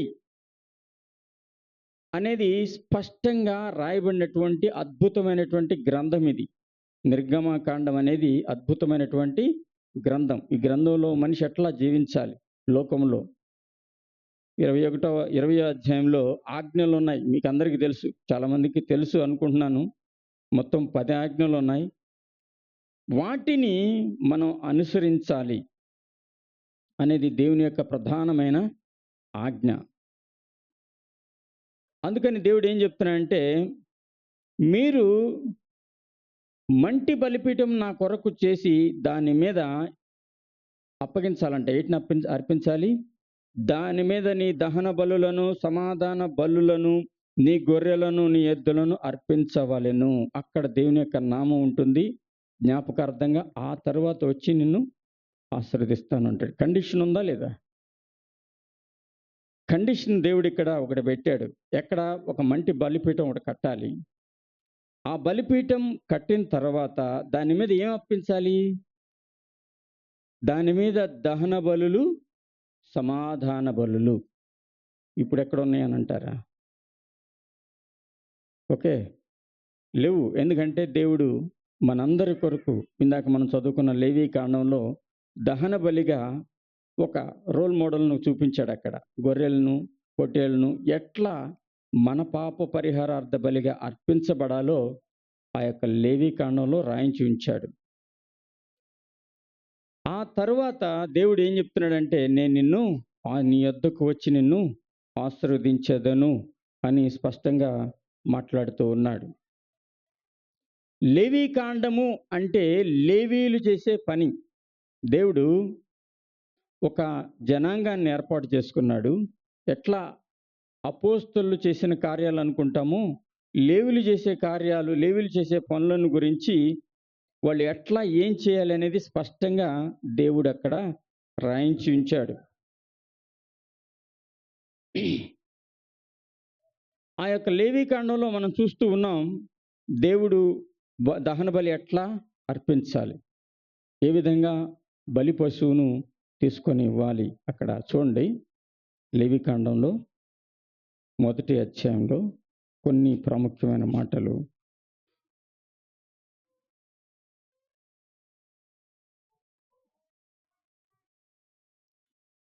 3వ వచనం, ఎవరైనా దహన బలి రూపముగా అర్పించినది ఏదైనా సరే, గోవులలోదైనను నిర్దోషమైన మగదాన్ని తీసుకొని రావాలను, లేకపోతే మేకల మందలోదైనా సరే నిర్దోషమైన దాన్ని తీసుకొని రావాలి. ఇది ఒక కండిషన్. మనం అర్పించేటప్పుడు దేవునికి ఏ అర్పణ అయినా సరే ఏం తీసుకొని రావాలి? నిర్దోషమైనది, అంటే స్పాట్లెస్, అంటే ఎటువంటి మచ్చ, మడత, ముడత ఏమి ఉండకూడదు. కొంతమంది ఎలా ఆలోచిస్తారంటే, ఇది మనకెట్టగా పనికిరాదు, దేవునికి ఇచ్చేస్తే సరిపోద్దులే అనుకుంటారు. కానీ ఎటువంటి మచ్చ అనేది లేనిది నిర్దోషమైనటువంటి దాన్ని దేవునికి బలిగా అర్పించాలి. ఇది ప్రభు అయిన యేసుక్రీస్తుకు సాదృశ్యంగా ఉన్నది. 33.5 సంవత్సరాలు ఆయన భూమి మీద సంచరించాడు. జన్మ పాపం, కర్మ పాపము లేనివాడుగా ఆయన జీవించాడు. మనుషులందరి పాపాల కొరకు నిర్దోషిగా మరణించాడు. ఆయనలో దోషమేమీ లేదు, ఆయనలో కపటమేమీ లేదు. ఏ దోషం ఎరిగినటువంటి నిర్దోషిగా ఆయన జీవించాడు. ఎందుకంటే నా యొక్క పాపాన్ని సిలువలో పరిహరించటానికి, మన్ని విడిపించటానికి ఒక సూచనగా ప్రభు అయిన యేసుక్రీస్తు మరణించినట్లుగా మనం చూడగలుగుతూ ఉన్నాం. 2 రకాల బలుల గురించి ఇక్కడ రాయబడింది. బలిపీఠం మీద మనం అర్పించవలసినటువంటి బలిపీఠం మీద 2 రకాల బలులు. ఒకటి దహన బలి, రెండవది సమాధాన బలి. దహన బలి బైబిల్లో మొట్టమొదటి ఎవరు అర్పించారు? ఎవరికైనా జ్ఞాపకం ఉందా? దహన బలి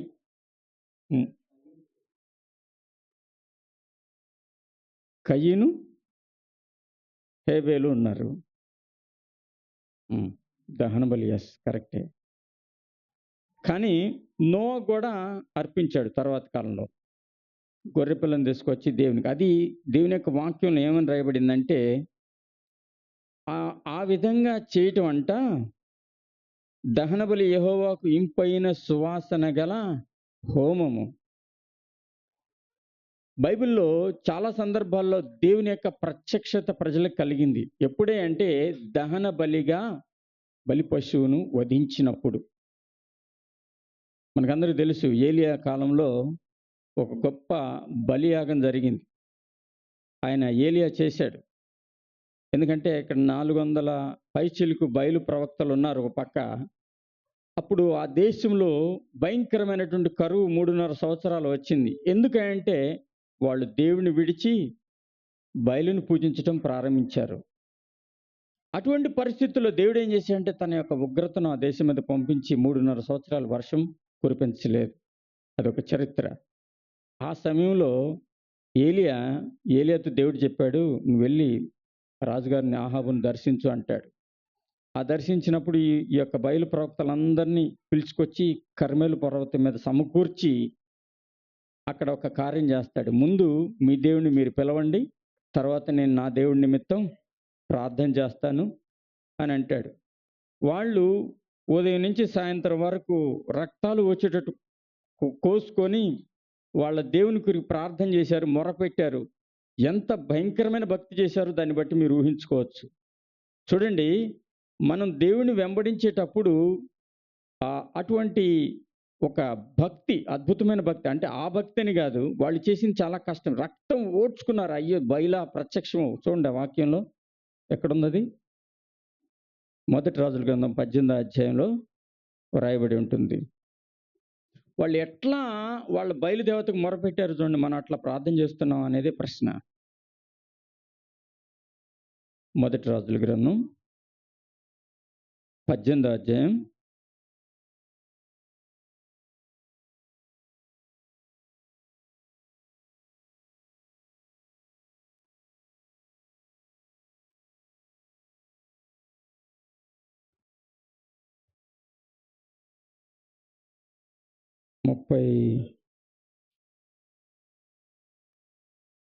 26వ వచనం.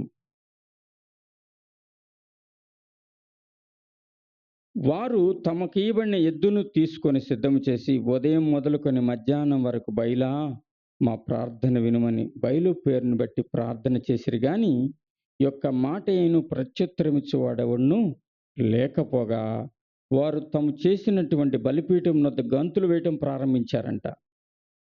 ఇంకా ఏలియా అపహాసం చేస్తుంటే 28వ వచనంలో చూడండి, వారు మరి గట్టిగా కేకలు వేయచ్చు, రక్తము కారు మట్టుకు తమ మర్యాద చొప్పున,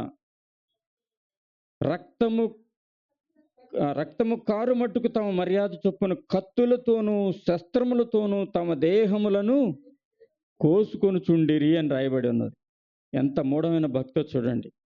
ఒకవేళ తాము ఆ విధంగా తమ యొక్క రక్తాన్ని చిందిస్తే వాళ్ళకి దేవుడు ఏమన్నా ప్రత్యక్షం అవుతాడేమోనన్నటువంటి ఉద్దేశంతో వాళ్ళు బహుగా ప్రయత్నించారు. కారణం ఏంటి అంటే, ఆహాబు అనే ఇశ్రాయేలు రాజు ఆ దేశాన్ని పరిపాలిస్తున్నప్పుడు ఒక అన్య స్త్రీని పెళ్లి చేసుకున్నాడు. ఆమె పేరేంటి? యెజబెలు. యెజబెలు ఏం చేసిందంటే యెహోవా ప్రవక్తలను బయటికి పంపించేసి దేశం నుంచి బయలు ప్రవక్తల్ని పోషించింది. నాయకులే ఆ స్థితిలో ఉన్నప్పుడు ప్రజలు ఏం చేస్తారు? ఆటోమేటిక్గా రాజుల్ని, నాయకుల్ని వెంబడించడం జరిగింది.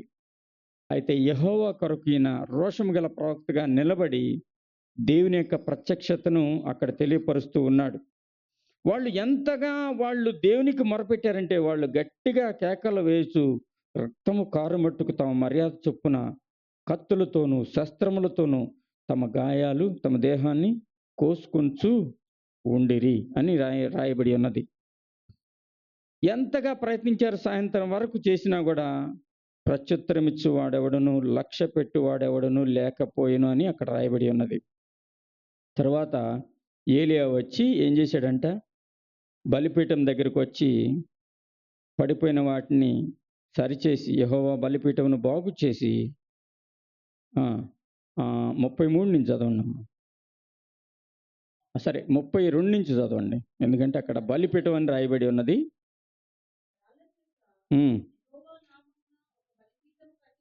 యెహోవా నామమున ఒక బలిపీఠమును కట్టించి దాని చుట్టూ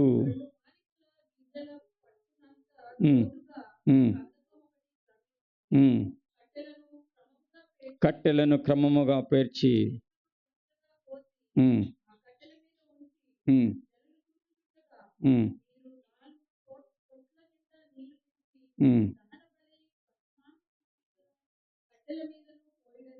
చాలు, ఒక్క నిమిషం ఇక్కడ చూడండి.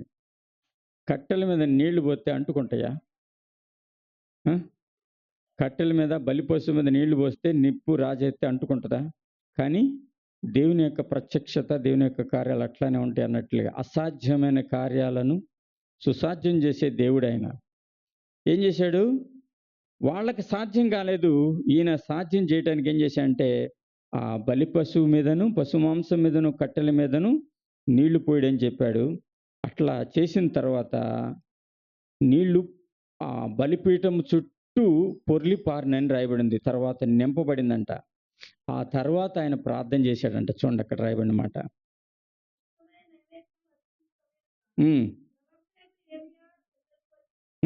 ఇలాగూ ప్రార్థన చేసెను, యెహోవా అబ్రహాము ఇస్సాకు ఇశ్రాయేలుల దేవా,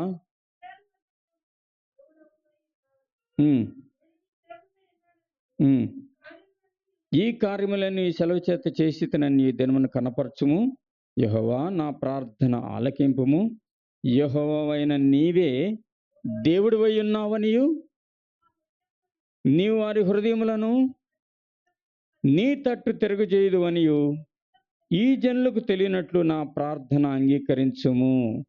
అతడు ఇలాగు ప్రార్థన చేయుచుండగా యెహోవా అగ్ని దిగి దహన బలి కోసం సిద్ధపరిచిన పశువులను, నేను అట్లా చదువుతున్నాను, దహన బలి కోసం సిద్ధపరిచిన పశువులను, కట్టెలను, రాళ్లను, బుగ్గిని దహించి కందకమున్న నీళ్లను ఆరిపోజేసిన. దేవునికి స్తోత్రం కలుగును గాక. హల్లెలూయా. దేవుడు దహన బలిగా చేసినటువంటి దాన్ని దహించి చేసిన తర్వాత ఇంకా అప్పుడు ప్రజలు ఏం చేశారు? చూడండి అక్కడ ప్రజలు ఏమన్నారు? చూడండి అక్కడ అంతటి జనులందరూ దాన్ని చూసి యెహోవాయే దేవుడు, యెహోవాయే దేవుడు అని కేకలు వేసిరి. దేవునికి స్తోత్రం కలుగును గాక. కాబట్టి సాగిలపడి ఆరాధించారు. అక్కడ రాయబడిన మాట సాగిలపడి ఉందా? సాగిలపడి యెహోవాయే దేవుడు, యెహోవాయే దేవుడు అని కేకలు వేసిరి. ఒక గొప్ప ప్రత్యక్షత అక్కడ మనం దహన బలి గురించి చూడగలుగుతూ ఉన్నాం. ఏలియా కాలంలో జరిగింది. అదేవిధంగా చాలా సందర్భాల్లో పాత నిబంధన గ్రంథంలో దేవుని యొక్క ప్రత్యక్షత బలి అర్పించిన తర్వాత జరగటం మనం చూస్తూ ఉన్నాం. దాన్ని దేవుడు ఆగ్రాణించి ఇంపైన సువాసనగా దాన్ని చేసి ఉన్నట్లుగా దేవుని యొక్క వాక్యంలో మనం చూడగలుగుతూ ఉన్నాం. దహన బలి అనేది చాలా చాలా ప్రాముఖ్యమైనది. యోబుకు కుమారులు కుమార్తెలు ఉన్నారు. వాళ్ళు ఏం చేసేవాళ్ళు? విందు దినాల్లో కలుసుకుంటూ ఉండేవాళ్ళు. కలుసుకున్న తర్వాత ఎక్కడ వాళ్ళు హృదయంలో దేవుణ్ణి దూషించారేమోనని చెప్పి వారిలో ప్రతి ఒక్కరి నిమిత్తం అరుణోదయాన్ని లేచంట యోబు గ్రంథం 1వ అధ్యాయం 4-5 వచనాలు. వారి వారి విందు దినములు పూర్తి కాగా యోబు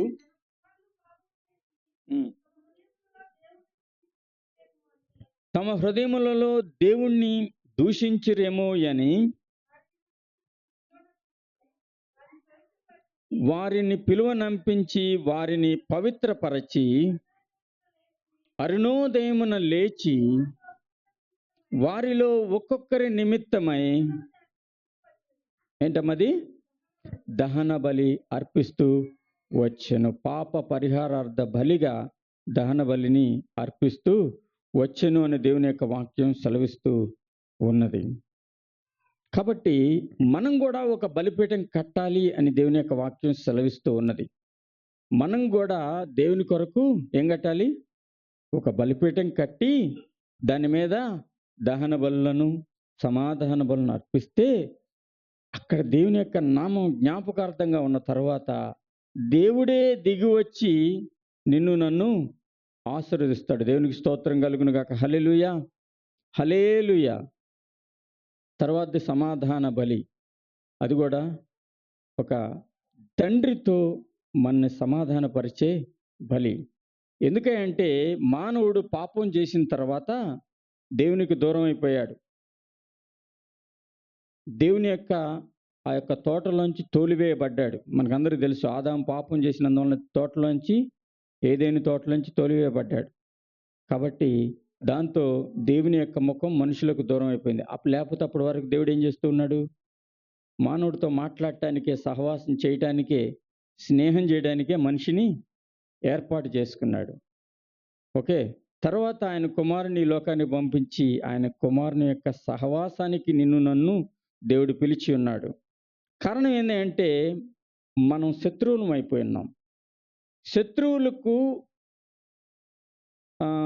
మిత్రత్వం కలగాలంటే ఏం చేయాలి? సమాధానపరచాలి. కాబట్టి సమాధాన బలి అనేది ఆ దినాల్లో రాయబడి ఉన్నది. పాత నిబంధన గ్రంథంలో 2వ సమూయేలు గ్రంథంలో కూడా కొన్ని సందర్భాల్లో రాయబడి ఉన్నది. 24వ అధ్యాయం 25వ వచనంలో ఒక మాట చూద్దాం. చివరి వచనం, అక్కడ దావీదు యెహోవా నామమున ఒక బలిపీఠం కట్టించి దహన బలులను సమాధాన బలులను అర్పించెను. యెహోవా ఆ దేశము కొరకు చేయబడిన విజ్ఞాపనలను ఆలకింపగా ఆ తెగులు ఆగి ఇశ్రాయేలును విడిచిపోయాను. లేకపోతే అప్పటి వరకు తెగులు అనేది రేగింది. ఎందుకంటే దావీదు చేసినటువంటి పాపాన్ని బట్టి. పాపం పోవడానికి దహన బలి అర్పించాడు. మరియు తండ్రితో దేవునితో సమాధానపరచబడటానికి సమాధాన బలి అర్పించాడు. అదేవిధంగా ప్రభువైన యేసుక్రీస్తు కూడా ఈ లోకానికి వచ్చింది ఎందుకంటే నీ నిమిత్తం నా నిమిత్తం సమాధాన బలిగా అర్పించబడ్డాడు. తండ్రితో సహవాసం చేయించడానికి, తండ్రితో సమాధానపరచ కొలస్సీయులకు రాసిన పత్రిక 1వ అధ్యాయం 20వ వచనం చూడండి.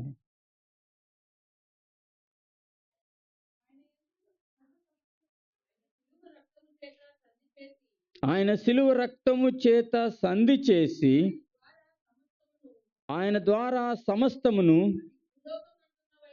అవి భూలోకమందున్నవైను పరలోకమందున్నవైను వాటన్నిటినీ ఆయన ద్వారా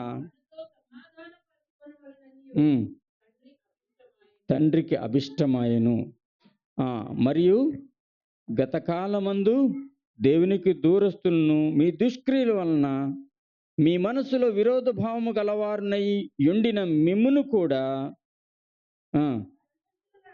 పరిశుద్ధులుగాను నిర్దోషులుగాను నిరపరాధులుగాను నిలబెట్టుటకు ఆయన మాంసయుక్త దేహమందు మరణము వలన ఇప్పుడు మిమ్మును సమాధానపరిచెను.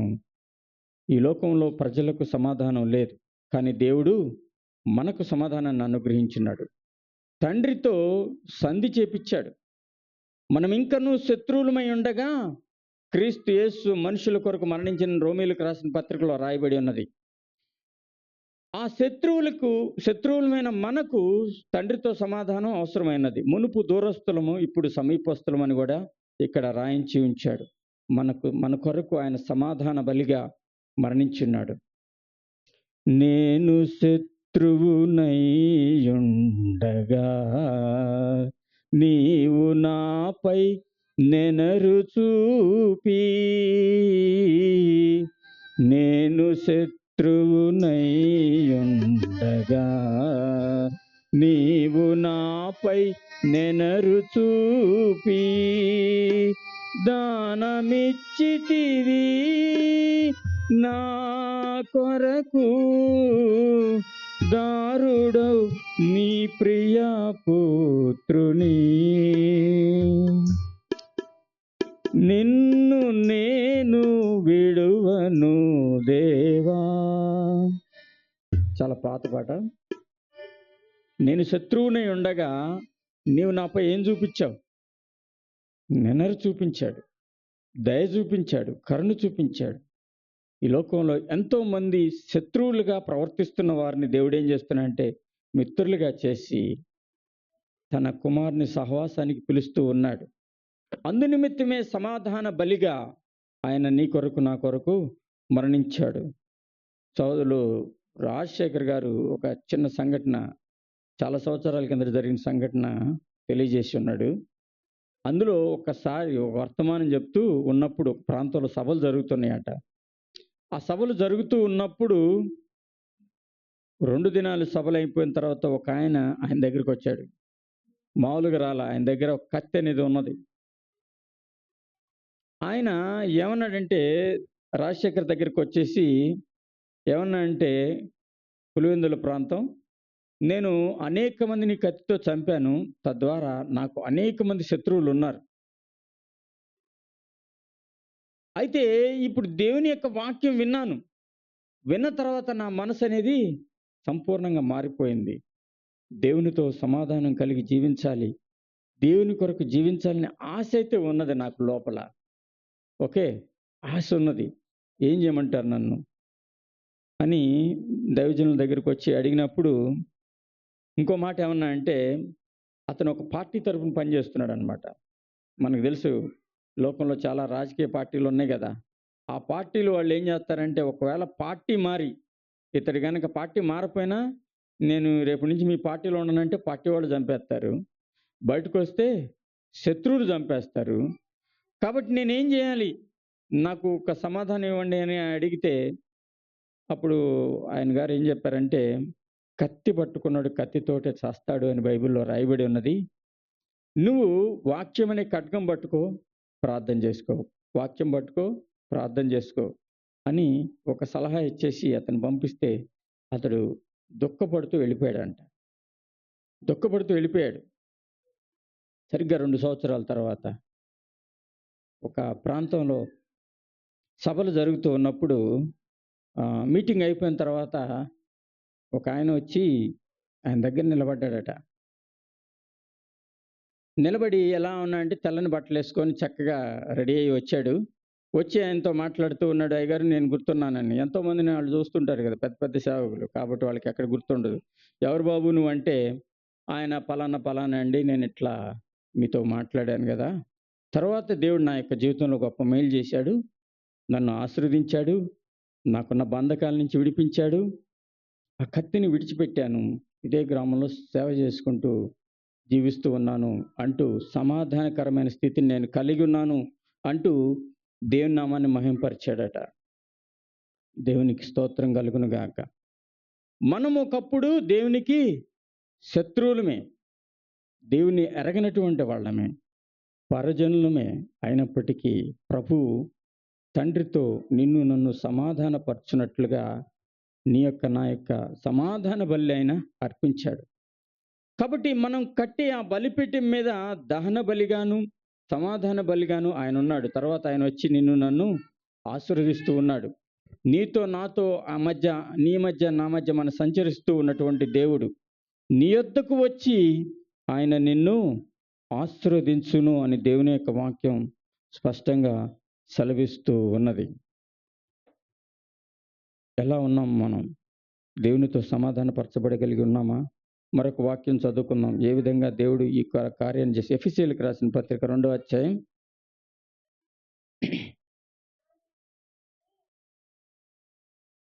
13, 14.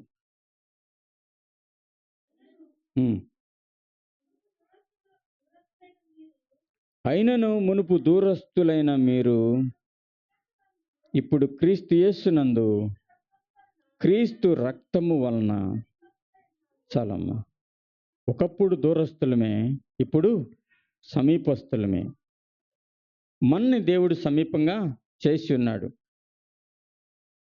తద్వారా ఇంకా రాయబడిన మాట ఏంటంటే, ఒక ధర్మశాస్త్రం గురించి అక్కడ రాయబడింది. ఆజ్ఞలు ఉన్నాయి. శరీరమందు కొట్టివేయటం వలన మధ్యలో గోడని తీసివేసి, ఇప్పుడు ఒకప్పుడు అది ఇశ్రాయేల్ వరకే ఉన్నది, ఇప్పుడు ప్రపంచవ్యాప్తంగా ఉన్నది. అన్యులైన మనకు కూడా దేవుడు ఆయన ఆరాధించే గొప్ప భాగ్యాన్ని అనుగ్రహించి ఉన్నట్లుగా చూడగలం. విధి రూపమైన ఆజ్ఞలు గల పలకలను తీసివేసి శరీరమందు కొట్టివేటి చేత మధ్యన గోడ పడిగిటి మన ఉభయలను ఏకం చేశాడు. ఇట్లు సంధి చేయుచు ఈ ఇద్దరిని తన యందు ఒక నూతన పురుషునిగా సృష్టించి తన శిలువ వలన ద్వేషమును సంహరించి దాని ద్వారా వీరిద్దరిని ఏక శరీరం కలిసి దేవునితో సమాధానపరచాలని ఇలాగ చేసిన కనుక ఆయనయే మనకు సమాధానకారకుడై ఉన్నాడని దేవుని యొక్క వాక్యము సాక్ష్యమిస్తూ ఉన్నది. కాబట్టి ఆయన మన తండ్రితో సమాధానపరచిన ఎడల సమాధానపరచబడిన వారమై యుందుము. దేవునికి స్తోత్రం కలుగునుగాక. దేవుడు తద్వారా మన యొద్దకు వచ్చి మనల్ని ఆశీర్వదిస్తూ ఉన్నాడు, మన మధ్య సంచరిస్తూ ఉన్నాడు, మనతో మాట్లాడుతూ ఉన్నాడు. ఓకే, ఇందాక చదువుకున్నటువంటి వ్యక్తి వాక్యం వినంగానే ఎట్లా మారగలిగాడు? వాక్యం విన్నప్పుడు మనం దేవుని యొక్క మాట అంగీకరించగలం. దేవుని యొక్క వాక్యం చాలా ప్రశస్తమైనటువంటిది. ఆ వాక్యం ద్వారా దేవుడు మనల్ని ప్రతిసారి మనం చదువుతూ ఉంటే మనతో మాట్లాడుతూ ఉన్నాడు. నా పాపముల కొరకు ఆయన మరణించి ఉన్నాడు, తిరిగి లేచి ఉన్నాడు. ఆయన యొద్దకు వచ్చి వారిని ఆయన ఆశీర్వదించడానికి సిద్ధంగా ఉన్నాడు. అటువంటి ఆశీర్వాదాలు నీవు నేను పొందుకోవాలంటే ఖచ్చితంగా మన జీవితంలో ప్రార్థనా బలిపీఠం అనేది ఒకటి కట్టాలి. అబ్రహాము బలిపీఠం కట్టి యెహోవా నామమున ప్రార్థన చేశాడని ఆదికాండం 12వ అధ్యాయం 7-8 వచనాల్లో రాయబడి ఉంది. 2 బలిపీఠాలు కట్టాడు. ఒకటేమన్నా ప్రత్యక్ష బలిపీఠం, రెండోది ఏమన్నా ప్రార్థనా బలిపీఠం. బలిపీఠం కట్టి మనం ఏం చేయాలి? ప్రార్థన చేయాలి. తద్వారా దేవుని యొక్క ప్రత్యక్షత, వాక్య ప్రత్యక్షత నీకు నాకు కలుగుతుంది. తర్వాత వాక్యం చదివితే దేవుడు మనతో మాట్లాడుతూ ఉంటాడు. మాట్లాడి మన యొక్క స్వభావాన్ని మారుస్తూ ఉంటాడు. ఆయన స్వరూపములోనికి నిన్ను నన్ను మార్చాలని ఆయన నీ యొక్క నా యొక్క పాపముల కొరకు మరణించి ఉన్నాడు. దేవునికి స్తోత్రం కలుగునుగాక. కాబట్టి మన యొక్క జీవితం ఎలా ఉన్నది? మన జీవితంలో దేవుని కొరకు మందిరం బలిపీఠం కట్టి దహన బలిగా నిన్ను అప్పగించుకుంటున్నావా? దేవుని యొక్క వాక్యంలో ఒక మాట ఉంది. ప్రకటన గ్రంథం 3వ అధ్యాయం 20వ వచనం. ఆయన ఎలా మన యొద్దకు వస్తాడో అక్కడ రాయబడి ఉన్నది. ప్రకటన గ్రంథం 3వ అధ్యాయం 20వ వచనం చదవమ్మా. ఇదిగో నేను తలుపు యొద్ద నిలుచుండి తట్టుచున్నాను. ఎవడైను నా స్వరము విని తలుపు తీసిన ఎడల నేను అతని యొద్దకు వచ్చి అతనితో నేనును నాతో కూడా అతడును భోజనము చేయుదుము.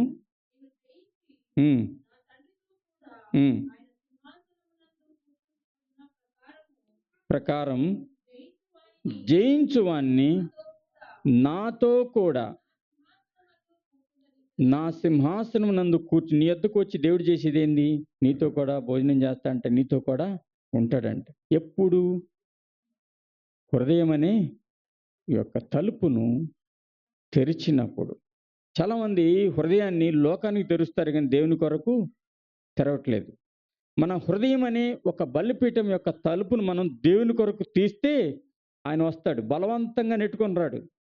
బలవంతంగా వచ్చే దేవుడు దొంగలు బలవంతంగా జ్వరపడతారు, కానీ దేవుడు బలవంతంగా జ్వరపడ్డాడు. కానీ ఏమంటున్నాడు అక్కడ? తడుతున్నాడు, నా కుమారుడా ద్వారం తెరు, నేను వచ్చి నీతో ఉంటాను, నీతో నివాసం చేస్తాను, నీ వద్దకు వచ్చి నిన్ను ఆశీర్వదించాలని నేను వచ్చి ఉన్నాను అంటున్నాడు. అర్థమైందా మీకు? దేవుడు మన వద్దకు వచ్చి మన ఆశీర్వదించడానికి సిద్ధం. తలుపు యొద్ద నిలబడి తడుతూ ఉన్నాడు. తెరిస్తే మనతో పాటు వస్తాడు, తెరవకపోతే వెళ్ళిపోతాడు. ఒక చిన్న సంఘటన చెప్పి ముగిస్తాను. ఒకసారి మా బంధువు ఒక ఆయన చనిపోతూ ఉన్నాడు. చనిపోతూ ఉన్నప్పుడు, అంటే ఒక భయంకరమైన వ్యాధిగ్రస్తుడయ్యాడు. చనిపోతూ ఉన్నప్పుడు నేను అప్పట్లో మనకు అంతగా వాక్యం తెలీదు, కానీ ఒక్కటి ఉంది, దేవుని సేవకులు వచ్చి ఇంతో మాట్లాడితే నేను అప్పటికే రక్షణ పొంది ఉన్నాను. చెప్పాను, దేవుని సేవకులను పిలిపించి చెప్తే ఆయన వచ్చి చెప్పాడు, దేవుని వాక్యాన్ని చెప్పాడు. నాకు ఇప్పటికీ గుర్తుంది ఆయన చెప్పిన మాట. ఆయన ఏం చెప్పాడు? బాబు, ఇది తలుపు, ఈ తలుపు నెట్టుకొని దేవుడు ఎప్పుడు లోపలికి రాడు, నువ్వు తీస్తేనే లోపలికి వస్తాడు. కాబట్టి నువ్వు ఈ వ్యాధిగ్రస్తుడు అవటానికి కారణం ఏంటో నాకు తెలియదు, నీకు తెలుసు. కాబట్టి ఈ వ్యాధి నుంచి నువ్వు స్వస్థత పొందాలంటే నువ్వేం చేయాలి? నీ హృదయాన్ని తెరిచి హృదయంలో ఉన్న వాటిని బయటేస్తే దేవుడు నిన్ను ఆశీర్వదిస్తాడు, స్వస్థతనిస్తాడు. నీ ఇంకా సమయం ఉన్నదని ఆయన వాక్యం చెప్పేసి వెళ్ళిపోయాడు. కానీ ఈయన హృదయం తెరవలే. ఆయన వరకు అందరూ ప్రార్థన చేస్తున్నారు. చేస్తూ ఉన్నప్పుడు ఏం జరిగిందంటే, ఆ రోజు రాత్రి ఆయన ఒక దర్శనం చూశాడు. నేను విన్నప్పుడు ఆశ్చర్యపోయాను. తర్వాత రోజు చెప్పాడు, ఏంటంటే మెట్లు దాకా ఒక ప్రశస్తమైన వస్త్రాలు కలిగినటువంటి వ్యక్తి వచ్చి నిలబడి ఉన్నాడంట. ఈయన్ని ముట్టలేదు. ఈయన నన్ను ముట్టు అంటున్నాడు కానీ ముట్టట్లేదు, ఎందుకంటే హృదయం తెరవలేదు. ఆయన నెమ్మదిగా నడుచుకుంటూ పక్కనే ఉన్నటువంటి మందిరానికి వెళ్ళిపోయాడు. తర్వాత రోజు ఈయన చనిపోవటం జరిగిందనమాట. కాబట్టి మనకు అవకాశం ఉన్నప్పుడు, దేవుడు హృదయం యొద్ద నిలిచి తడుతూ ఉన్నప్పుడు మనం తెరిస్తే, హృదయాన్ని తెరిస్తే ఆయన మన యొద్దకు వస్తాడు. కాబట్టి ప్రార్థన అనే బలిపీఠం లేకపోతే మనం కట్టుకుందామా? ఆ హృదయం అనే బలిపీఠాన్ని దేవుని కొరకు తెరిచే వారంగా మనం ఉన్నాం. తద్వారా దేవుడు వచ్చి నిన్ను ఆశీర్వదిస్తాడు. దేవుని యొక్క వాక్యం స్పష్టంగా ఉంది. బైబిల్లో ఎంతోమందిని దేవుడు ఆశీర్వదించాడు. ఓకే, ఒకప్పుడు అన్యుడిగా జీవిస్తున్న నన్ను కూడా దేవుడు ఆశీర్వదించాడు. కాబట్టి దేవుని కొరకు వచ్చి, దేవుని వద్దకు వచ్చి ఆశీర్వదించేబడే జనాంగంగా మనం ఉందాం. మనం పరీక్షించుకుంటూ ప్రార్థన చేసుకుందాం.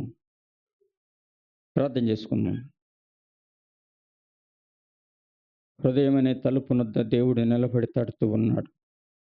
నువ్వు తెరిస్తే ఆయన నీ వద్దకు వస్తానని వాక్యం సెలవిస్తూ ఉన్నది. ప్రార్థన చేసుకుందాం. ప్రభా, లోకం కొరకు మా హృదయం తెరవనిద్దయ్యా, నీ కొరకు మా హృదయాన్ని తెరిచి నిన్ను ఆహ్వానించేవారిగా మీరు నన్ను మమ్మల్ని ఇచ్చేయండి అయ్యా. నీకు స్తోత్రం. ప్రతి ఒక్కళ్ళు హృదయపూర్వకంగా కళ్ళు మూసుకుందాం. దేవా, నీకు స్తోత్రం. ఆయన కరుణశీలుడు,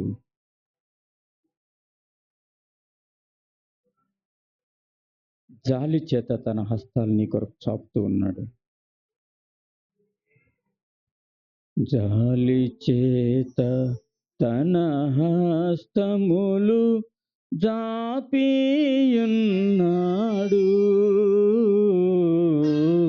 జాలి చేత తన హస్తములు చాపియున్నాడు. మిమ్ము నాలింగనము చేయగోరి యనిశము కనిపెట్టు. మిమ్ము నాలింగనము చేయగోరి యనిశము కనిపెట్టు. హృదయమనెడు తలుపు నొద్ద యేసునాథుండు. హృదయమనెడు తలుపునొద్ద యేసునాథుండు నిలచి సదయుడగుచు చాటుచుండే సకల విధములను నిలచి సదయుడగుచు చాటుచుండే. పరీక్ష చేసుకుందామా మనం? ఆయన తన హస్తాలు నేటికి నీ చాపుతూ ఉన్నాడు. ఇంకా నువ్వు పన్నుగానే ఆయన ఎంచుతున్నావా? నీ యొక్క హృదయం అనే ద్వారం తెరుస్తున్నావా? ఆయన నీ వద్దకు వచ్చి నిన్ను ఆశీర్వదించాలని ఇష్టం కలిగి ఉన్నాడు.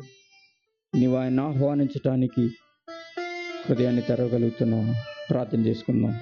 మహాగణుడ, మహోన్నతుడ, నీ పరిశుద్ధమైన పాదములకు వందనాలు, స్తుతులు, స్తోత్రములు. నీ యొక్క ఆజ్ఞల గురించి విని ఆ ప్రకారం జీవించని వారు కూడా నిన్ను దూరం చేసుకొని ఉన్నారయ్యా. ప్రభా, నీ యొక్క ఆజ్ఞల మార్గం వెంట పరిగెత్తే కృపను మాలో ప్రతి ఒక్కరికి దయచేయండి. వాక్యం వినటానికి వచ్చిన ప్రతి ఒక్క బిడ్డను మీరు దర్శించండి. ప్రభా, మా హృదయం తెరిచి నిన్ను ఆహ్వానించేవారుగా చేయండి. ప్రభా, నీవు నేటికి నీ తట్టుతూ ఉన్నావు. ప్రభా, నీకు వందనాలు, స్తుతులు, స్తోత్రములు. అయా, మీరు వాగ్దానం చేసిన దేవుడవు ప్రభా. నీ వద్దకు వచ్చి నిన్ను ఆశీర్వదించేదను. అయితే నువ్వు చేయవలసిన పని ఒకటి ఉంది.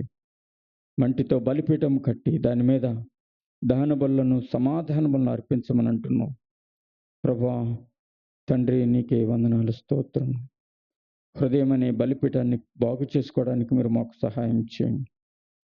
హృదయం అనేది ఘోరమైన వ్యాధి గలదని యొక్క వాక్యం సెలవిస్తున్నది ప్రభా. మీరు మమ్మల్ని దర్శించండి. ఇంకా రక్షణ లేని వారికి రక్షణ దయచేయండి. బాప్తీసగాల కొరకు సిద్ధపడుతున్న ప్రతి ఒక్క బిడ్డను మీరు సిద్ధపరచండి. వారి హృదయంలో స్థిరమైన తీర్మానం చేసుకొని నీ కొరకు జీవించాలని ఆశలు ప్రతి ఒక్కరికి దయచేయండి. ఈ దినపు దేవునితో నన్ను మమ్మల్ని నింపమని యేసు పరిశుద్ధమైన నామమున అడిగి వేడుకుంటున్నాము తండ్రి, ఆమేన్. దేవునికి స్తోత్రం కలుగును గాక. హల్లెలూయా, హల్లెలూయా. ప్రభు యొక్క పరిశుద్ధమైన బల్ల కార్యక్రమంలో మనం ప్రవేశపెట్టబడ